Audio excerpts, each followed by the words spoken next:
फैगौ लक'सभा बिसायख'थिनि थाखाय जोंनि एनडिएनि बिजाथि जयन्त बसुमतारीनि जे साखाफारा बेयो बिराद मोजाङै जागासिनो दङ आरो फ्राय हाबाफारिया जोंना जोब्बायानो खालि जोङो बिसायख'थि दिनखौ जोङो नेदों। रायजो राजाफोरनि जि मुड बे खोब मोजां आरो आं मिजिंथिदों आरो जोङो एसे गोरायैनो बुंनो हायो जे जयन्त बसुमतारीया बिराद बुरजा मोनसे भट लानानै जोङो देरहानो हागोन। आं दिनै बे सिजौगुरि प्राइमारिनि सिङाव फैदों जोंनि दलीय कर्मकर्ताफोरजों जोंनि मावथिफोरजों सावरायनो फैदों जे भटखौ बोरै होनांगौ जों माबोरै खामानि मावलायनांगौ जास्ट जोंनि दलीय मोनसे हाबाफारि लानानै फैदों। बेवहाय रायजो राजाफोरनि जि रिपर्ट जे नैबे सिजौगुरि प्राइमारिनि सिङावहाय 3000 भट दङ बेवहाय जोङो दिनैसिमाव 90% जोंनि इउपिपिएल सापर्टार दङ आरो जोंनि गभर्नमेन्टखौ मदद होदों। बेबायदि थासारिया आङो जेरावबो गिदिंनानै नुबाय खोब मोजां थासारि आरो जों देरहासार जागोन। दा बेवहाय बिरोधि हिसाबैथ' बेवहाय गोख्रोंखौनो जों नुला दिनै बिपिएफआ आगोलाव दंमोन बिपिएफनि अबस्थाया आगोलनि बायदि नंला। दिनै बिपिएफनि साफ्रोमबो नेता कर्मिफ्रा फारि फारि गुगानानै इउपिपिएल दलाव हाबबाय थादों सोरबा बिजेपि दलाव थांबाय थादों। दा माने बिपिएफ हिसाबै दिनै थानायनि जेबो बाथ्रा गैला। गतिके बिनि अनगायैबो जोंनि गेजेराव मोनसे अपोजिसन दंमोन जे हिरा सरनिया। दा हिरा सरनिया जे हाइकर्टनि दारै जिबायदि मोनसे भार्डिक्ट ओंखारबाय बेवहाय बिथाङा जुदि गेलेनो मोनाबा गतिके बिथांनि खोथाखौथ' जों आरो बुंनांगौ जेबो गैला।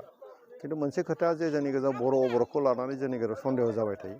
बिटिसि ओनसोलाव बर' अबर' बिदि राजनितिक गैला। हिरा सरनियाखौ 10 बोसोर मोनखांबाय अननायनि गेजेराव नुबाय बेबो मावनो हायाखै। दा अबर' खालामनानैथ' जेबो लाब गैया। दा गतिके बेवहाय बिटिसिनि 35 लाख जोंनि जि जनसाधारन दङ जोंनि रायजोफोर दङ बेनि जौगानायनि खामानिखौ दिनै प्रमद बर' बिथांनि दैदेननायाव खामानि मावगासिनो दङ। इउपिपिएल बिजेपि लोगो नांनानै जों खामानि मावगासिनो दङ। भारत सरकार आसाम सरकार बिटिसि सरकार जों जयैनो खामानि मावगासिनो दङ। गतिके बेबायदि थासारियाव आरो गुबुन मोनसे अपोजिसन थाबावगोन होननानै आं सानाखै। दिनै जोंनि आइ आफाफोरनो जिबायदि जन कल्याण मोनसे आसनि होदों न' होनायनिफ्राय लानानै रेसन कार्ड होनायनिफ्राय लानानै आयुष्मान कार्ड होनायनिफ्राय लानानै अरुनदय होनायनिफ्राय लानानै उजाला गेस होदों दिनैहाय आरो बे गासैबो जे मोनसे न'खरा जेरैबायदि जौगानांगौ बेनि थाखाय मोनसे सापर्टिं सरकारनिफ्राय जेरैबायदि होदों बेवहाय न'खरफ्रा गोजोननाय दङ। गतिके दिनै गोजोन थासारि फैबाय जौगानाय लुबैदों आरो दिनै प्रमद बर' बिथांनि दैदेननायाव बिटिसि सरकार सोलिगासिनो दङ। बे गासै बाथ्राफोरखौ जोंनि बिटिसि ओनसोलनि आइ आफा रायजोफ्रा बुजिनानै दङ। गतिके इउपिपिएलनि बिजाथि जोंनि जयन्त बसुमतारीया बिराद आरामै जों देरहालांगोन।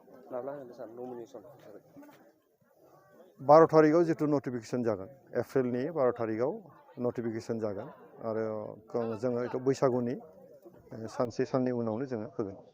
बे जों बेखौ सानलायनानै दङ खिन्थु डेटखौ जों लाथ'वाखै। सेरफांगुरि फुंखा बाजार श'रुमाव होगासिनो दं ईद आरो बिहु धामाका अफार।